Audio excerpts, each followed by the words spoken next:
Hey everybody, I'm Matt McCarthy, and welcome back to Rugby Wrap-Up for this week's Rugby Wrap-Up College Rugby Report. Folks, this is a great time in the college rugby season as the conferences start to have the separation between the leaders and the playoff pictures become a little bit more clear, and it was certainly evident this weekend. Starting in the Big Ten, Michigan got a 37-17 win over Wisconsin, who have suffered two very tough losses.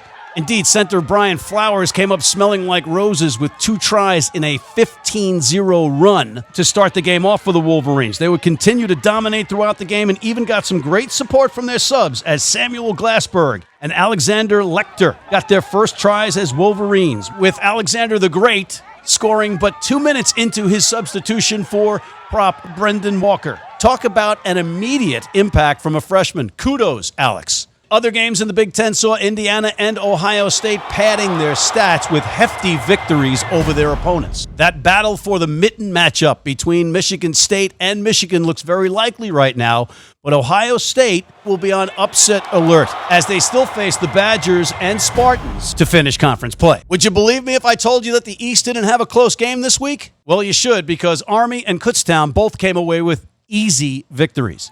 Starting with the conference leaders, the Bears showed great teamwork in a 47-22 win over Notre Dame College. Thorne O'Connell added to his points scored lead in the East by going 6 for 7 on the day for conversions. Can't just give the fly half all the credit, though, as flanker Daquan Perry and center Ryan Nolan each put 2 tries on the board. Coach Gregory Jones, a.k.a. Doc, is coaching another great team in Kutztown and has a chance to clinch the East next week against St. Bonaventure and Tui Osborne. Speaking of the Bonnies, they were not able to contain Army, who cruised behind their flankers to a 21-zip halftime lead in last week's Rugby Wrap-Up Match of the Week. The great day for the forwards would continue into the second half as 2 tries from prop Marco Polo Carabata would maintain the momentum and carry the Black Knights to a 43-19 win.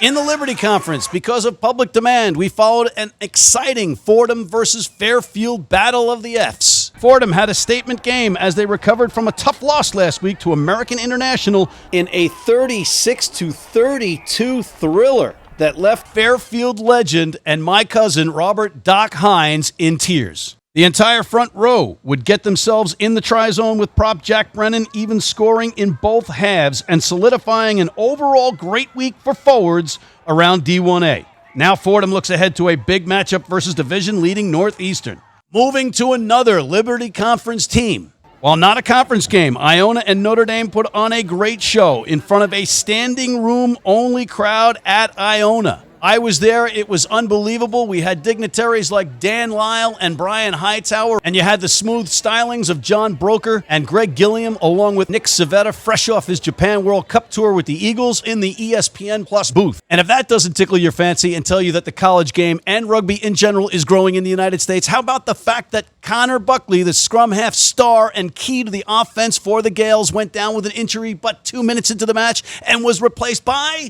a freshman reserve called Brendan Buckley. That's right, his brother. But you have to credit Justin Hickey and the Fighting Irish, because despite a long bus ride, they were right in it, leading 10-5 at the 30th minute behind fly half Leo Fangmeyer and fullback Connor Grace. Something clicked for Iona soon after, though, and they put up 40 unanswered points behind 2 tries apiece from center Uetasani Filikatonga and hooker Tyler Ringwood, along with great kicking from fly half and man of the match John Powers. The result was a 45-15 impressive win.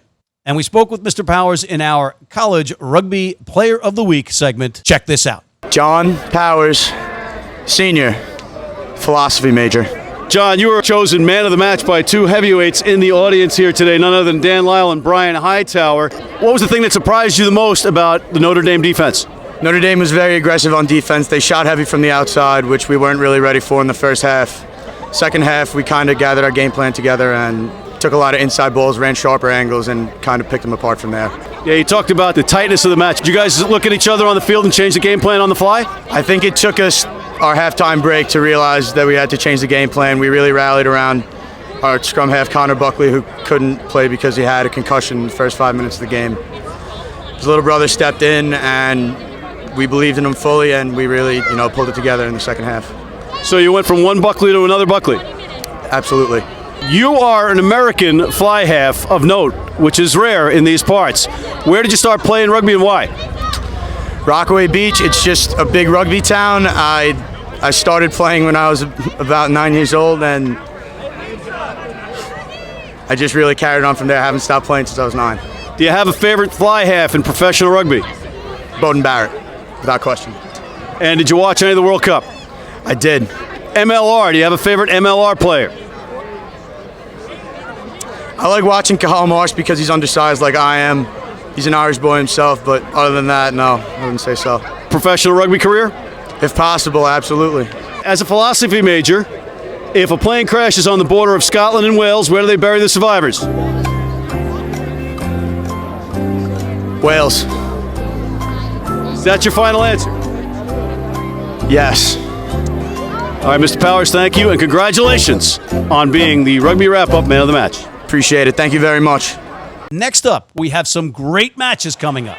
The Rocky Mountain Conference sees an impressive Colorado State looking to get a win over Utah Valley, and the East has Army facing Mary Washington. We also have a storied rivalry renewed. Michigan hosts the Fighting Irish of Notre Dame in the Rugby Wrap-Up Match of the Week.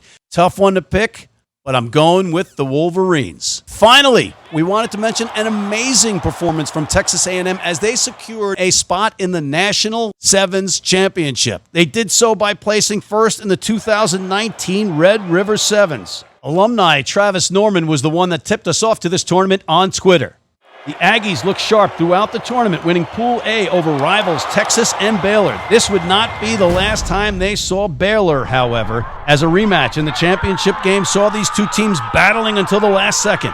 Rugby Sevens Magazine and Dustin Rosen had the shot of the day as they got the Aggies breaking a tie late in the match despite being a man down. It was a great tournament for the conference, and it had star power as friend of the show and World Rugby Sevens Player of the Year, Eagles star Perry Baker was in attendance.